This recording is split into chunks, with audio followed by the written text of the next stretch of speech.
The Word of God is alive and powerful, sharper than any two-edged sword, piercing even to the dividing asunder of the soul and spirit, and of the joints and the marrow, and is a critic of the thoughts and intents of the heart. All Scripture is God-breathed, and is profitable for doctrine, for reproof, for correction, for instruction in righteousness, that the man of God might be mature, thoroughly furnished unto all good works. Study to show thyself approved unto God, a workman that needeth not to be ashamed, rightly dividing the word of truth. The Bible says, "For God so loved the world that he gave his only begotten Son, that whosoever believeth in him shall not perish, but have eternal life. For God did not send his Son into the world to condemn the world, but that the world through him might be saved. He who believes in him is not condemned, but he who does not believe is condemned already, because he has not believed in the name of the only begotten Son of God.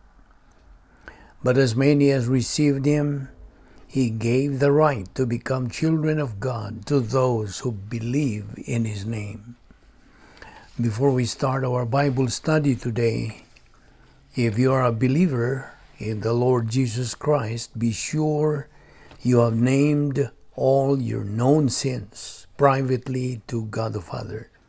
1 John 1:9 says, "If we confess our known sins, he is faithful and righteous to forgive us our known sins and to cleanse us from all unknown or forgotten sins and unrighteousness."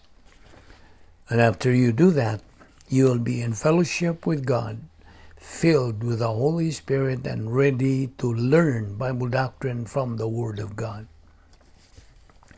However, if you have never personally believed in the Lord Jesus Christ as Savior, the issue you are facing is not confession of your sins. The issue is faith alone in Christ alone.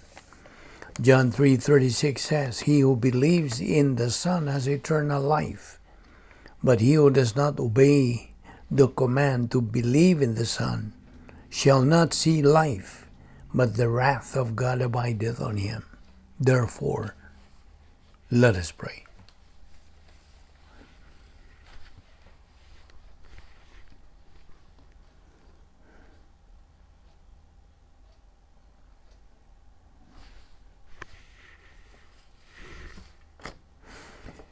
Let us pray. Father, we are grateful to you for the privilege of assembly worship, and hence having the privilege of having fellowship with you and your word, which lives and remains forever. We thank you that your word is forever a lamp unto our feet and a light unto our path, because the entrance of your word giveth life. It giveth understanding to the simple. And therefore, as we approach thee in the study of your word today, we ask that you will open our hearts to the truth, that we may fulfill the objective of growing in grace and in the knowledge of our Lord and Savior Jesus Christ. We thank you for this Bible study through the YouTube. This we ask in Christ's name. Amen. Welcome everyone to our daily Bible study, and today we have another topic to discuss. That is the doctrine of soteriology. First of all, why are you still alive today? Is it because you are not yet dead? Because you ate a lot of food and careful with your health? You eat food like Filipino or Mexican food like tamales, burritos, Filipino food like lumpia, lechon, pancit, etc.? No. That's not the right answer. The right answer to this is classified into two categories. Number one, if you are an unbeliever, You are still alive today because God wants you to be saved. Acts 16:31, believe on the Lord Jesus Christ, and thou shalt be saved. 2 Peter 3:9, God is not willing that anyone should perish, but that all should come to repentance. Number 2 category. If you are a believer, you are still alive today because God wants you to grow up spiritually and reach spiritual maturity. 2 Peter 3:18 says, but grow in grace and in the knowledge of our Lord and Savior Jesus Christ. The truth is, we are still alive right at this very moment because of God's grace. Number 1, logistical grace.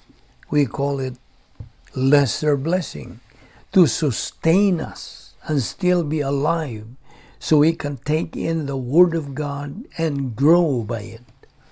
Number 2, escrow blessings or super grace blessings. These are greater blessings, meaning capacity for life, for love, for blessings, for happiness, even for sufferings. Now, may I ask you another question? What is the main purpose of studying God's Word? Is it so we will be well-versed in the Bible, or we become popular and become later on a celebrity to be praised by people? The answer is no. The correct answer is to make the Lord Jesus Christ real to our life. Another question I would like to ask you: why did God create us? Answers: number 1, to know Him. Number 2, to love Him, to serve Him. Number 3, to worship Him, glorify Him. And number 4, to be with Him forever in heaven. Actually, God created man to resolve the angelic conflict, or in the simple parlance, spiritual warfare. Now, how do we know God? The answer: by studying His Word, not anymore by vision, miracles, supernatural appearances, etc. Why? Because by studying God's Word on a daily basis, number 1, we will know who and what God is. Number 2, we will know His plan, His will, and purpose for our lives. Number 3, we will know who and what we are before God. And number 4, we will know how to become victorious in this present life, earthly life, and in the life hereafter. How to become winners in life and in the life hereafter. How to live a life of meaning, purpose, and with definition. How to get saved. Another question I would like to ask you: how to study God's Word? The answer: by attending a church where the Bible is being taught accurately, consistently, persistently, frequently, intensively, but expositorily, isagogically, categorically, and exegetically, by a grace-oriented spirit filled with the gift of teaching, pastor-teacher. We don't learn God's Word by just reading and sharing. In the church age is where we belong. This is the present age. It is the pastor-teacher who is the Lord Jesus Christ, food preparer, the cook of God's Word. What and who is the most important person in a meal or a party? Isn't it the cook? Now, God's Word is the food for every believer's soul. Remember Matthew 4:4 and Deuteronomy 8:3. Man does not live by bread alone, but by every word that proceedeth from the mouth of God. Every believer is mandated by God to learn and to have knowledge of Bible doctrine, because it is said, little knowledge is dangerous. With knowledge of Bible doctrine and mixing that knowledge with faith through the filling of the Holy Spirit, confidence in God, capacity to love Him and worship Him can be achieved, resulting to courage toward man. In short, God's purpose for our lives is for us to reach spiritual maturity, capacity for life, love, blessings, happiness. Because at the moment a believer reaches this particular stage, then and only then is he able to glorify the Lord Jesus Christ. First of all, the gospel. What is the gospel? The gospel is good news, not just good advice. It's a good news that tells us that we can be forgiven and that we can have a new life. Religion, on the other hand, does not save anyone. Religion is man's attempt to reach God, like the people during the Tower of Babel. Christianity is God's attempt to reach man, us. Christianity is a relationship with God, while religion is an organization. In Christianity, anybody can know that he is saved, can know that he is forgiven, can know that he is going to heaven. Paul said, I know whom I have believed, and am persuaded that he is able to keep that which I have committed unto him against that day. 2 Timothy 1:12. A believer in Jesus Christ can surely claim by saying, I am going to heaven because of the mercy and grace of God. Though I don't deserve it, I deserve judgment and hell. I am a sinner like anybody else. But I believe in the Lord Jesus Christ as my Savior. And because God Himself assures us of salvation simply by faith in Christ, that I'm going to heaven. And that's not arrogance, but humility instead to God.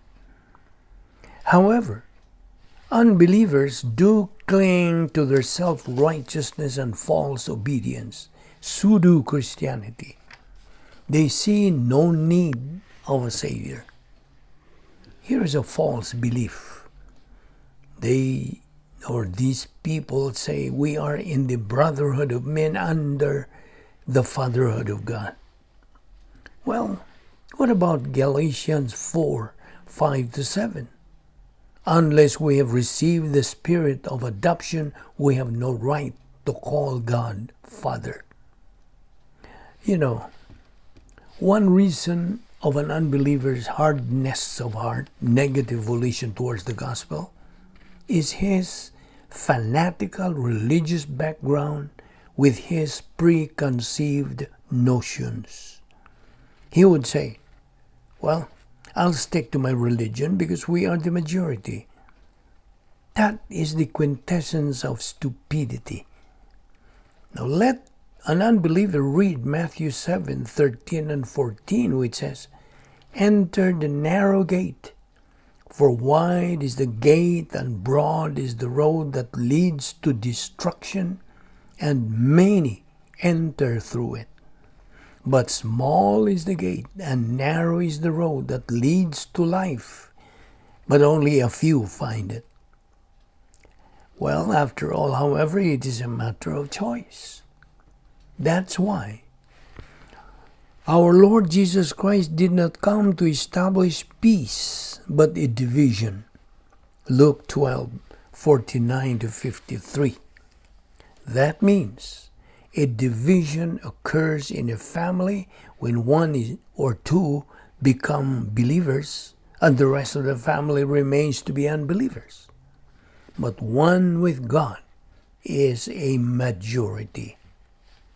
Furthermore, believing that the Lord Jesus Christ died on the cross, that's history. But believing that He died on the cross for you, That's salvation. Salvation always has been, always is, and always will be by faith alone in the Lord Jesus Christ alone. Believing in God is not even the means of salvation. It is believing in the Lord Jesus Christ. Because of John 14:6, our Lord says, I am the way, the truth, and the life. No one cometh unto the Father but by me. Salvation is acquired by any person by faith alone in Christ alone. The only faith that saves is faith plus nothing. Now, why do we believe that there is a country called Australia, though maybe we have never been there, or any country for that matter? Answer: because history books tell us so, right? Why do we believe that 1 + 1 = 2? The answer is because mathematics books through arithmetic teachers taught us so. Now, when God Himself says through His Word in the Bible, believe on the Lord Jesus Christ and thou shalt be saved, Acts 16:31, then do you still doubt to put your faith on that statement of God and believe in Christ when it is God Himself who is saying that? Salvation, is not the following: by being baptized, by being a member of a church, by following the golden rule, by living a good life, by raising your hands, by walking down an aisle, by inviting Christ into your heart, by doing good, by following the 10 Commandments, by forsaking our vices, by feeling sorry for your sins. It is only by believing in Jesus Christ. As John 3:36 declares, he who believes in the Son hath life, but he who does not believe in the Son does not have life, but the wrath of God abideth on him. Man is saved only by faith, not by works. It is faith alone in Christ alone. Ephesians 2:8-9 say, for it is by grace you have been saved through faith, and this not from yourselves. It is the gift of God, not of works, so that no one can boast. You see, if man could work for salvation, 2 things would be true. Number 1, that God would owe it to him. And number 2, the unbeliever somehow could brag that he had to earn it from God. So I repeat, man is and can only be saved by faith and not by works. Ephesians 2:8-9. Galatians 2:16 declares, knowing this, that man is not justified by the works of the law, but by faith in Jesus Christ. For by the works of the law there is no flesh that is justified in His sight. Furthermore, salvation is God's gift. Ephesians 2:8-9. That gift can only be received by faith in the Lord Jesus Christ. Let us pray. We thank you, Heavenly Father, for that so great salvation which you have freely provided for us through your uniquely born Son, the Lord Jesus Christ. Although we do not deserve your love because of our sinfulness and unfaithfulness to you, you have ever been faithful and always will be to your word. Make us really realize and be aware that you and your word are the only 2 immutables throughout the universe. And realizing that always, may we make these 2 immutables our priority in our present life, thus reaching our goal, which is spiritual maturity. We thank you, Father, for your wonderful protocol plan for each one of us, members of the royal family, which you have taught us in your word, a plan which is the best and the highest. We thank you for the fellowship which we have shown for each other today. All this we ask in the name of our wonderful Lord Jesus Christ, our only Savior. Amen.